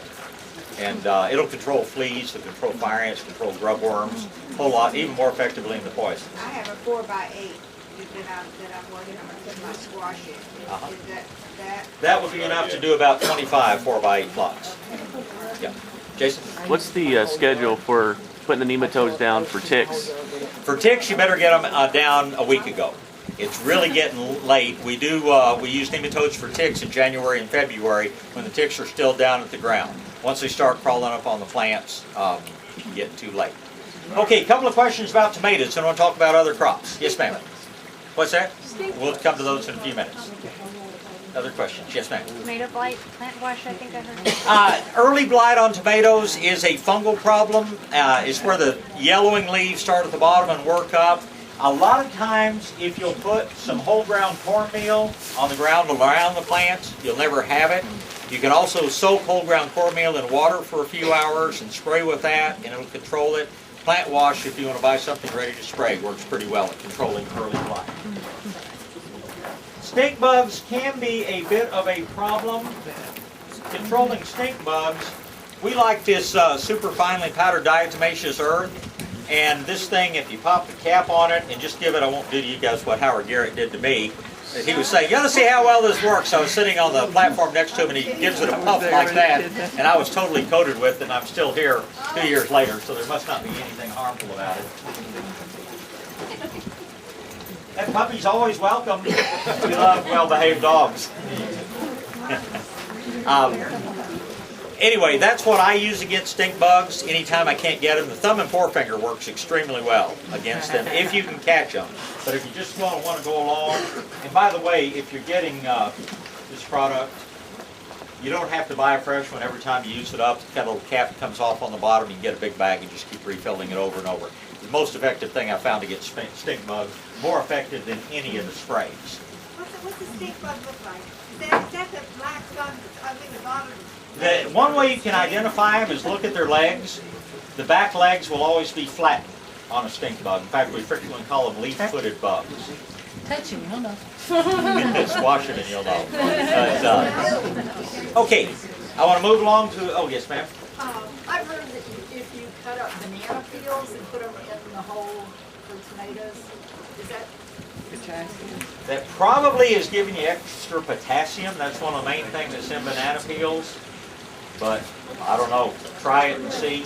I have a problem in my garden. I like to do a lot of experiments in my garden. And very rarely do I find anything that makes something better. Because I think once your garden's really growing well, you just really can't make it that much better. But if your garden's deficient in potassium, then that might possibly help. Yes, sir. Bob, I live in Livonia where I've got nothing but sand. Anything I can do to that soil for tomatoes or something? The more compost you add, the better. The more molasses or things that you add to build organic material in the soil, the better. You grow great tomatoes in the sand. Okay, I want to move along. I want to talk about a couple of crops that if you want to grow them, you need to plant right now. Those being broccoli and cauliflower. I usually plant a fall crop and a spring crop. Most of my fall crop froze, although some of it's coming back out. But one thing that you're almost guaranteed, if you're going to grow any of these things in the cabbage family, you're going to have little green worms, that we call cabbage worms, on them. The BT is a very effective way to control your cabbage worms, even if you, add a little bit of molasses to it. It makes it that much more effective. One little hint I want to give you about growing broccoli and serving broccoli is when you have your friends over for dinner, you really don't want somebody to pick up a piece of broccoli and see a little green boiled worm down there on it. When you harvest your broccoli, because you may get a couple little caterpillars on there, what you do is fill your sink with water and put some salt in it. Get good salty water in your sink. Throw your broccoli in there. All the green worms will be out and floating very shortly. You don't ever have to worry about it after that. Broccoli is very easy to grow, but I get it planted now because the hotter it gets, the faster it matures and the flowers open. Cauliflower grows very quickly and very well. Cauliflower, on the other hand, is very susceptible to sunburn. And if you want to grow good cauliflower, just as soon as you see that little white cauliflower head developing, take something and tie the outer leaves up over the top. You're making a little umbrella over the top of it. So those leaves that are right around it, just bend them up. I've known people to put a rubber band around them. I've known people to tie them up with plastic tape. I think somebody took my roll of what I was going to show you. there is a neat new kind of tape out there. Sure, we It's got on- it's up on top. Oh yeah, right up there. Thank you. I'm only slightly blind. Velcro. And you know, I don't know about you, I'm not very coordinated. If I'm trying to reach all the way around the plant and tie a knot in the backside, I think I've got it nice and knotted, and I let go and it goes just like that, and you're starting all over. This stuff, you just push it together and it sticks together. I've got pieces of this that I'm using for the second and third year now. And it's just so much easier trying to tie knots and things. Just one or two other interesting things that you might like to know about. If you're ever planting your own seed to start transplants of tomatoes and things, I watch people, they go to so much trouble to plant the seed to get it exactly even, and then they either get their hose or their watering can and they pour it on it, and everything, you know, washes to the four corners of the tray. This is a little thing called a mist nozzle. It's solid brass, it lasts forever. Put this on the end of the hose, you literally get a fog out of it, and you can water anything and not wash one particle of soil away. Only problem is in losing them, so keep up with them. They will last forever until you either lose them or loan them out, in which case they're gone. Another thing that are really, really useful are these little water breakers that you can put on the end of the hose. Notice that there are two different types though. This one has like 400 holes in it. There's another one up here somewhere, unless somebody took it, which has 1,000 holes in it. So you get a much, much finer spray with more holes and smaller holes. Great thing to put on the end of the hose so you don't wash things away. Talking about squishing bugs, that's what I wear. And if you've never tried these on, there's some new gloves made of bamboo. They are so easy on the hands and comfortable and environmentally very, very good. But broccoli and cauliflower, get them planted right now. Wherever that little thing of pictures is, yeah. This was last year, and this was the spring crop, not the fall crop. Spring crop is usually a little bit bigger. That's not photoshopped in any way. That's my hand in there, and that's the size broccoli heads that you ought to be able to grow. And it's really very easy. I tell you, you can do this, and it works so well. Okay, I'm sorry? Is that a plant right now? Yes. Yeah, the plants there are a bunch of plants up there. They're about this tall. It's way too late to grow them from seed. You need to get them planted within the next week. Yes, ma'am. The broccoli plants that are left over from the fall, that are starting to sprout leaves again, Uh-huh. kind of moving down on the stalk. Yeah, leave them because they'll make little side heads. They'll never, once you've harvested that one big head out of the center, you know, you're not going to get another giant head, but you'll get many little side heads come up that are just as tasty, just as nutritious, just, you know, not quite as pretty. Do you cut off that top stalk? Once, yeah, mine pretty much froze, and now it's coming out from the base, but we normally cut off and eat the top stalk, and then for the next 6 weeks we're cutting off little side shoots. Cauliflower is not that way. Once you cut the head of cauliflower, you might as well pull the plant out. That's all you're getting out of it. Yes, ma'am. How do you keep your plants from getting leggy? I tried putting them by the window, I tried putting them with a lamp, and they just went Well, and by the time they're up and growing to any size at all, they need to be out in the garden, not inside. I mean, I like planting my broccoli plants when they're about this tall. Yeah, but I mean, it's too early to plant them. Well, you're starting your seed too early if they're getting too big for you too quickly. I mean, they were just barely little tiny leaves, but the stem was about that long. Again, the sun is going to keep them shorter than anything, or the light. If you're growing under artificial light, hang that plant down 2 inches above the tray, and keep, you know, fresh bulbs. With grow light, so to speak, I use daylight white because they're within 20% as good as a much more expensive bulb, but you need to switch your bulbs out about every 6 months to get the proper portion of the spectrum out there to really do well. But more light is the only thing that'll keep them compact. Are broccoli heavy feeders? Not especially. Not especially. Not especially. I usually, again, I'll create the soil just the way I was describing. Fertilizer, compost, let it sit there for a few weeks. I plant it. I maybe feed, you know, twice or 3 times during the entire growing season with liquid fertilizer. Okay, one more. Where do you get your daylight light? I'm sorry? Where do you get your daylight light? Anywhere sells bulbs. You're going to have cool white, you're going to have warm white, cool white, daylight white, and the so-called plant lights. Plant lights are very expensive. You may pay $20 for a 4-foot tube. Daylight white, if you're buying any quantity, you'll probably pay about $3. And they're almost as good. The difference is plants only see certain wavelengths of light, certain parts of the spectrum, and your plant lights are designed to enhance those particular wavelengths. The daylight white is almost the same. Warm white has a lot less, cool white somewhere in the middle. Daylight white is what I usually recommend. Yes, sir. Is it okay to dump coffee grounds? Absolutely. Don't use coffee grounds from some of the decaffeinated coffees unless you know how they were produced. Starbucks uses what they call a Swiss water process. It still makes nice grounds. Some companies use some pretty caustic lye and things like that in making decaffeinated coffee, so know where they come from.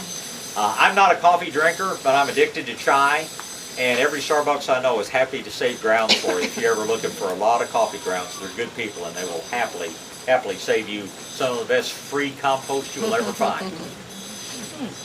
Okay, one more, then we'll move to squash.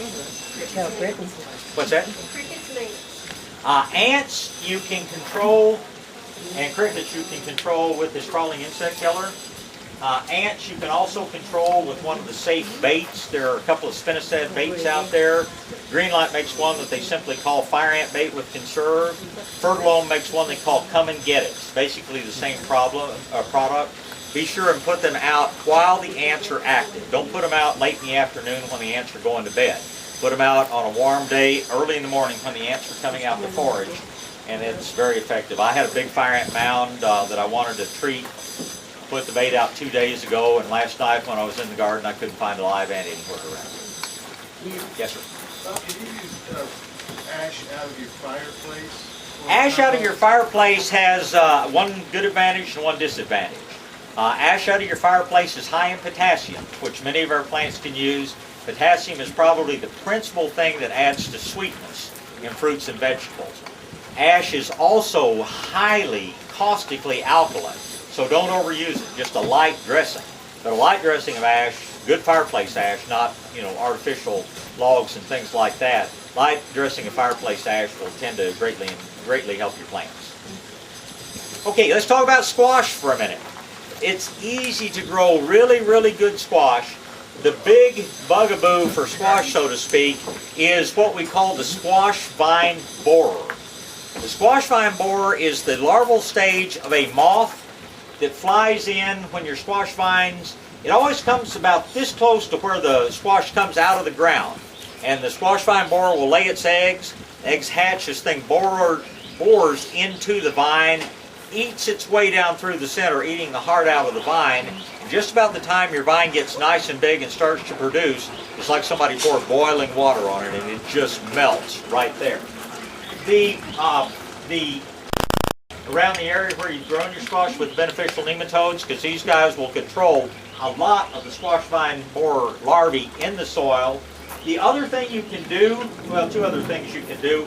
I tend to walk through my garden every evening, spraying lightly with the hose, because all the bugs come running out, and then I can, as a girl who used to work for us always said, she'd find a big old snail and she'd stomp on it and say, "You won't have the guts to do that again." That's the same way I feel about the vine borers and the other things. But if you're not doing it regularly, this good old caterpillar killer, I like the dust much better than the liquid for controlling the squash vine borers. Every 2 or 3 days, just go dust your squash plants where they come out of the ground. Because like I say, this guy usually, or this gal usually lays her eggs very close to where the squash comes out of the ground. This will kill them without hurting the plant or you in any way. Yes, sir? Does that bug do watermelons too? Yes. Does squash, does watermelons. It does big, thick stem things. Now, if you have a watermelon variety that's very thin stem, you're not going to get into it. If it has a thicker stem, yeah, they will get into it and cause problems. What's the name of that? Which is good guy? The dipel dust. This is like a powdered BT, D-I-P-E-L. Some people say dipple. I always grew up saying dipel, so. Thank you. What Yes. do you find out that all those things Anybody know where we might find some of those things? My line is always any good nursery, and most good nurseries will carry them. One in particular that I know of usually has them on the shelf pretty much year-round. I can't remember the name of that place, but anyway. Is there a squash, I heard you on one of your shows talking about a squash that had a real tight, small vine? Yeah, there is a squash that if you just can't get the vine borers under control, there's a little very narrow stem squash called Mexican squash or tatume, T-A-T-U-M-E. And if you just can't get the borers under control, plant tatume. I don't like it quite as well as I like most of the other squashes, but it's a whole lot better than no squash at all. Now, squash can be divided into two general groups, what we call summer squash and what we call winter squash. Those names originated up north, where a lot of our problems originate. My grandfather was from Connecticut. I pick on everybody. But the summer squash tend to produce fruit very quickly, usually in 45 to 50 days. The so-called winter squash may take 150 days or longer to produce squash. Summer squash are things like crookneck, zucchini, patty pan, bush scallop. Those are summer squashes that produce in a hurry. Your winter squashes are acorn, butternut, Hubbard, spaghetti. I'm sure I'm forgetting some. But those are squash that take a much longer time to mature. And up north, they plant them all at the same time. They pick their summer squash in the summer. They pick their winter squash just as, fall is arriving. Winter squash do not take the cold. They are just as susceptible to freezing as summer squash are. It's just that you plant them at the same time, but it takes a lot longer to produce the winter squash. And I always have to tell everybody, the object of growing summer squash is not to see how big you can grow it. Every year I have somebody bring me a zucchini about this long, about this big around, and they're so proud of it. And I say, what are you going to do with that? You're not going to eat it, and it's basically worthless. And when you let the squash get really big, the plant stops producing more because, the purpose of growing these things as far as the plant's concerned, it's not to please you, it's to reproduce and have plenty of seeds. So once the plant senses that it's got this giant seed factory going on, it's not going to make any new squash because it figures, man, I got everything I need right here. So and I'll admit, my squash hill's a squash. I'll go out sometimes and I find this squash I missed that's this big. I just throw it over the fence for the cows because if you don't pick it off, the plants won't go on making more squash. But squash is extremely productive. I've had people tell me the only time they lock the doors to their house is during zucchini season, where the neighbors will come fill the kitchen up with squash. And I mean, I don't know that anybody ever gets that much, but I've gotten a lot of free meals walking into a restaurant with a couple of bags of fresh tomatoes and squash. Make a lot of friends that way. One thing that squash, pumpkins, melons, cucumbers, all these things have in common is that the first blooms that come out on the vine are male flowers. They can't make any fruit. I mean, us guys can't have babies, and male flowers can't make squash or melons. And so I always get those calls. I got lots of flowers on my squash or on my cucumbers, and I'm not getting any fruit whatsoever. Well, wait a little while. The next group of flowers are going to be the female flowers. If you look carefully at them, you'll see what looks like a miniature squash or miniature cucumber or miniature melon right behind the flower, and those are the ones that are going to give you your produce. Now, tomatoes are wind pollinated. You don't have to worry about having bugs around to pollinate your tomatoes. The wind's going to take care of that. If you're unsure, just go out and give it a good shake, and you'll get all the pollen spread around you need. But things like squash and cucumbers, these guys require insects to pollinate them, and anything you can do to encourage your bees will help. First of all, don't use any pesticides that would harm the bees. Secondly, if you just want to get a lot of them in, you can plant fragrant flowers in your garden, or you can take like plant saucers and fill them with sugar water, same sort of thing you put in your hummingbird feeders. Put a sponge in so the bees can get the water without drowning. You'll attract a lot of bees into your garden that way, and pollination is very important. Had somebody bring up this morning, and I've seen it in my own garden, the squash starts to develop and it gets about this long, and then the end seems to just rot away. That's just because it didn't get well pollinated. If that squash would normally have 1,000 seed in there, and you only had enough pollen grains land on that stigmatic surface, as it's called, to pollinate 400 seeds, the fruit's going to grow till the end of where the 400 seeds will be, and the rest is just going to wither away. On cucumbers, you'll see the cucumber starts out nice size, and all of a sudden it forms this skinny little rat tail thing beyond that. Those are signs of incomplete pollination is what we call it, and you just need to encourage your bees and your other creatures that pollinate. Everybody thinks honeybees are so wonderful. They're good pollinators. But some of our other bees, like mason bees, probably are 20 times more effective than honeybees at pollinating. If if you ever just want to, have fun, what is that? That's a mason bee house. And they will get down, they lay their eggs down in these tubes, and that's how they reproduce. They're called mason bees because, or sometimes called cedar bees, because they love to bore into dead cedar logs. And again, they create a channel in there, and then they lay a series of eggs in front of it. We sometimes have them in this building. In fact, if you look up and down some of these main supports, some places you'll see little tiny tunnels, look like they're sealed over with mud. So those are just little mason bee chambers. So there are lots of good bees out there that will help with pollinating in the garden. Questions about cucumbers or squash or anything? Yes, ma'am. What about covering them with insulate? I've seen them do that. How do you manage the pollination? That's the tough thing. Some people will cover with insulate thinking they're keeping away the squash vine borers, but then you've got to uncover them when you start having the female flowers produced. It's catch-22. Roly-polies tend to be pretty hard on things. You can control roly-polies with your diatomaceous earth.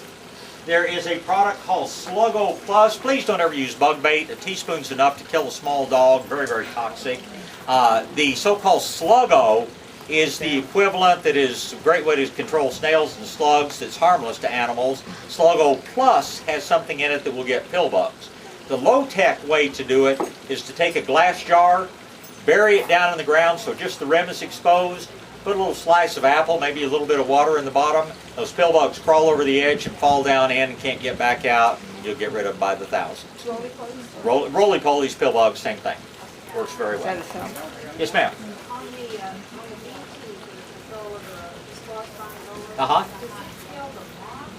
No, kills the caterpillar.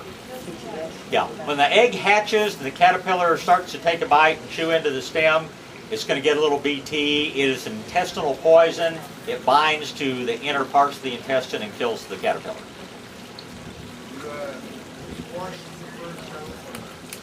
I always grow squash on the ground. I always grow cucumbers on a trellis.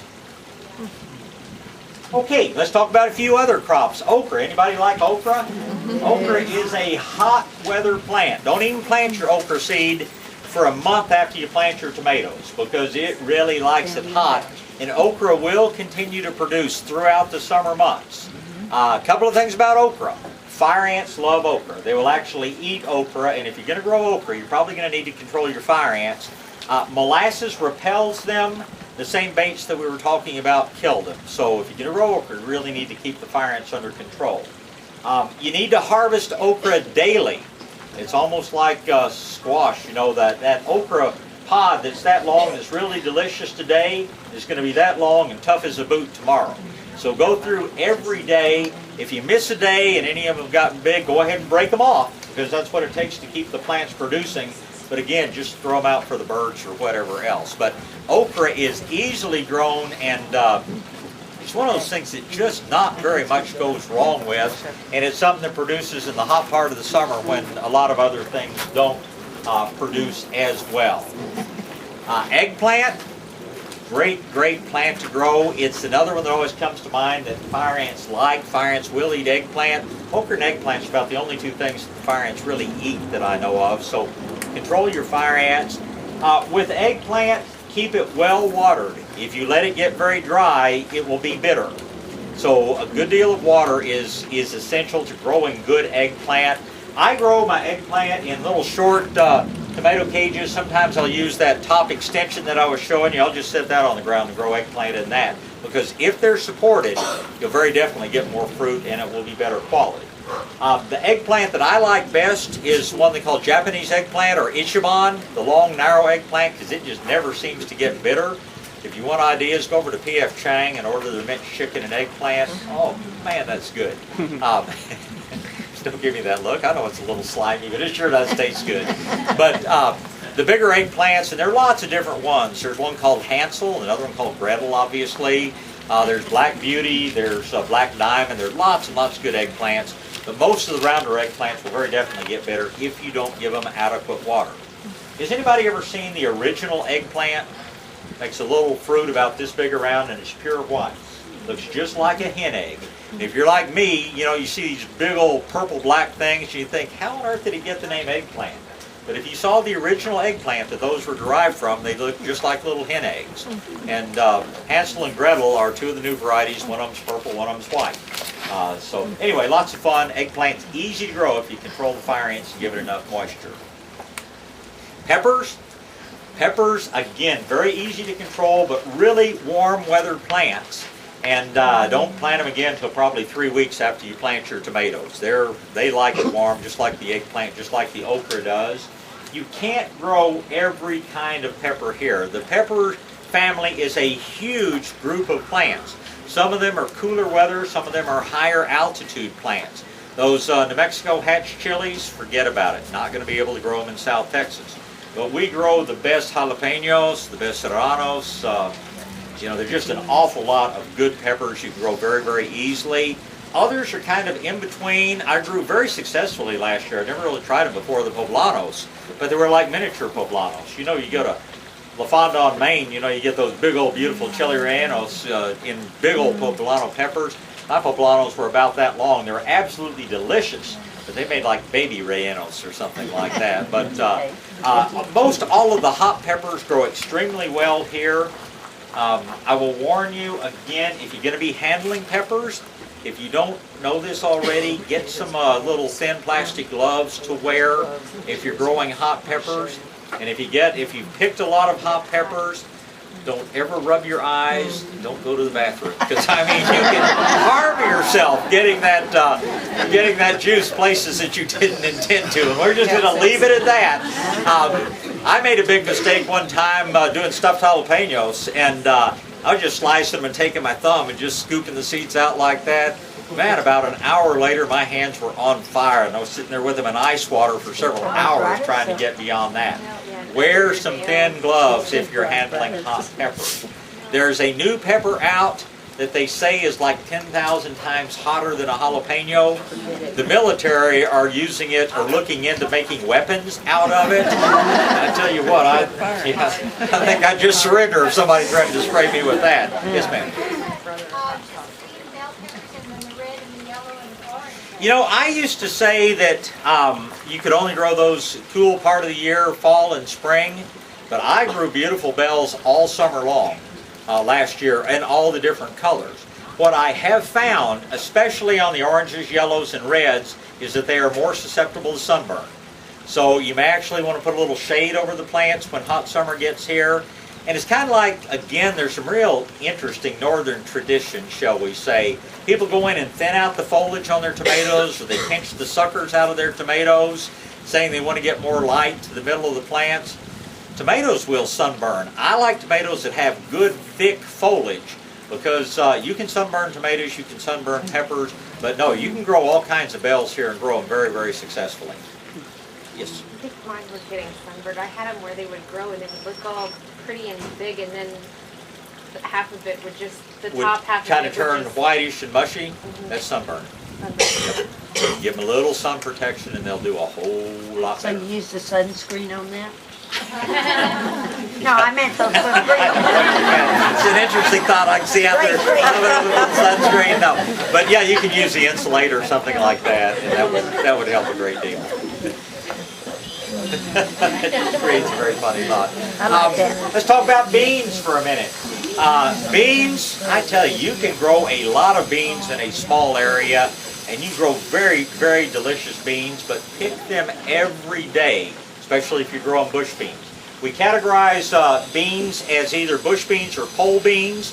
Bush beans do not produce for as long a period of time. When you plant a crop of bush beans, they're going to produce for 30 or 40 days, and then they're done for.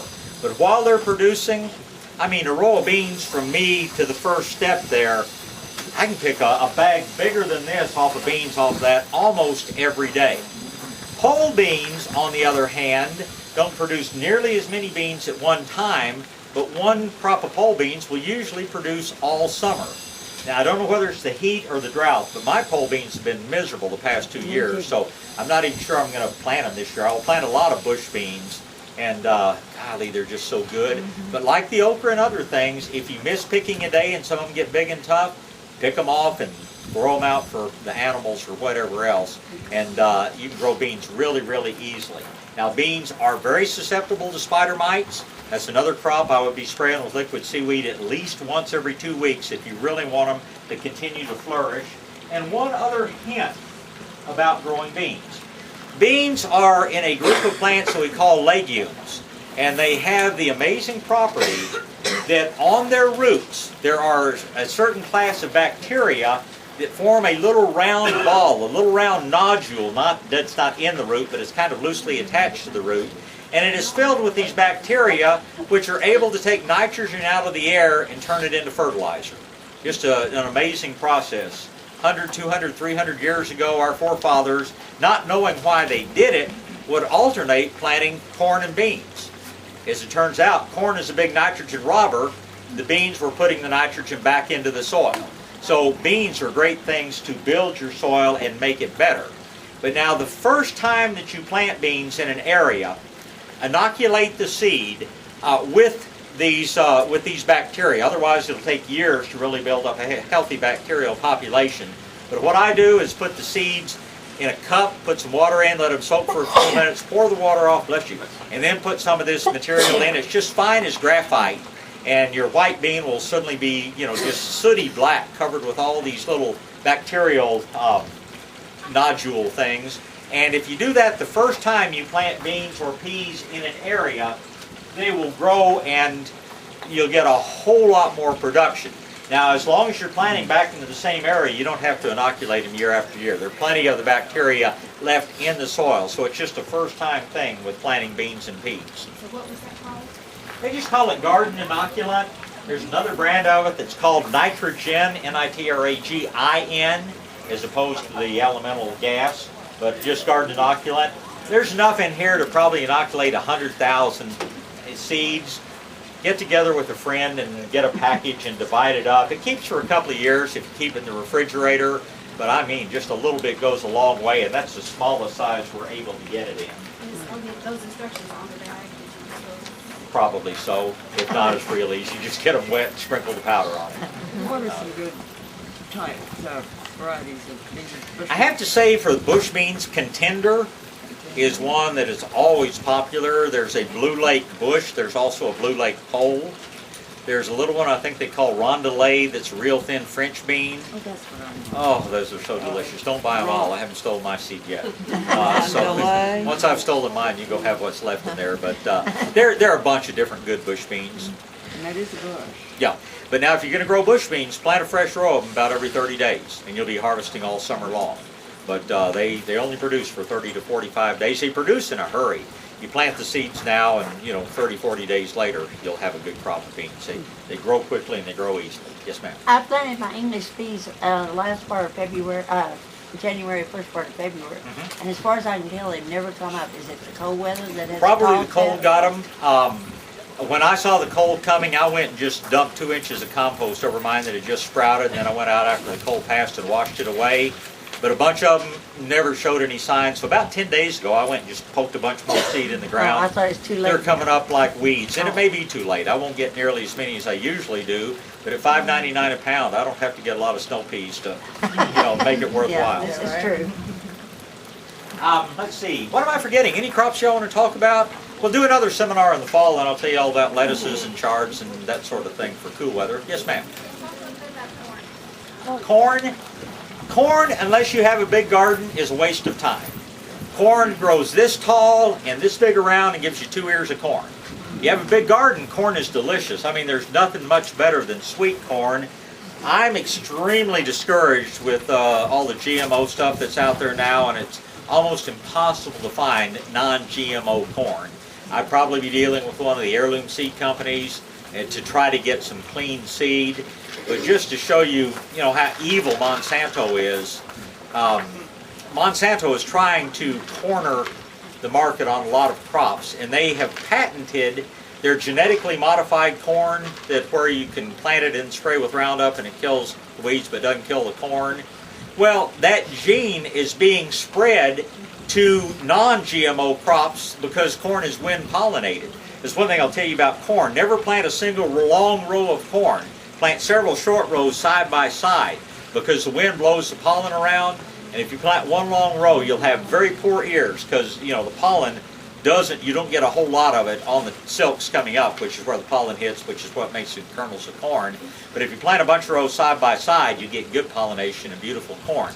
But what Monsanto is doing now, and they've done this successfully in the court, and they have put a number of small farmers out of business because they've gone in, these people that have saved the seed year after year for generations. Monsanto's going in and saying, hey, our genes are in that seed, you can't plant it. You know, you have to come buy our seed. You can't use your own seed anymore. A lot of people have told the farmers, or told Monsanto where to go. Monsanto hauls them to court and takes their farm away from them. I mean, if you really want to see a good expose, go to Hulu or whatever and get the movie called Food, Inc. And you'll hear, and Monsanto has a team of 40 lawyers out trying to put people out of business that are trying to save their own seed. And corn is probably the worst crop for that because of the way the pollen blows around and cross-contaminates fields on either side. And then they've been able to go in successfully and tell the people, hey, I know you didn't put it in there, but our genes are in your corn, so it's not your corn anymore. Can't farmers sue Monsanto for contaminating their corn? Now, the farmers have $1,000 and Monsanto has $10 million, and Monsanto's never lost a case, I don't think. It's a horrible thing that's going on. It's one of the many problems with GMO stuff. Yes, ma'am. I will. Just let me finish up one more thing on corn. Corn is a heavy feeder. Lots of fertilizer if you're going to grow corn well. Put plenty of fertilizer in the ground when you plant and follow it like every 2 weeks with a liquid follow-up. And you can grow good corn.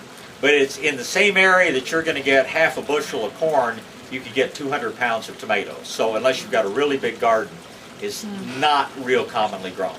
And, the worms are rarely a problem. Again, the BT will control them completely. Spray periodically with BT worm killer and you're not going to have an issue with earworms. Thinning distance means, that's a good question. A lot of these things, the seed is so small that you can't spread it out far enough in the rows. And so you have to go through after it sprouts and starts growing and pull out about 10 little seedlings for every one that you leave. That's what thinning distance means. Lettuce, for instance, lettuce is tiny seed, and you spread it as thinly as you can, and it's a solid little row of green plants, and you've got to thin them out to about 4 inches apart to give it room to grow. You don't have to throw the thinnings away. I just, kind of pick them and eat them, or wash them off a little bit and eat them, but a lot of things in my garden are that way. That's what thinning distance means. Yes, earthworms, are they good or bad? Good, very good. Earthworms,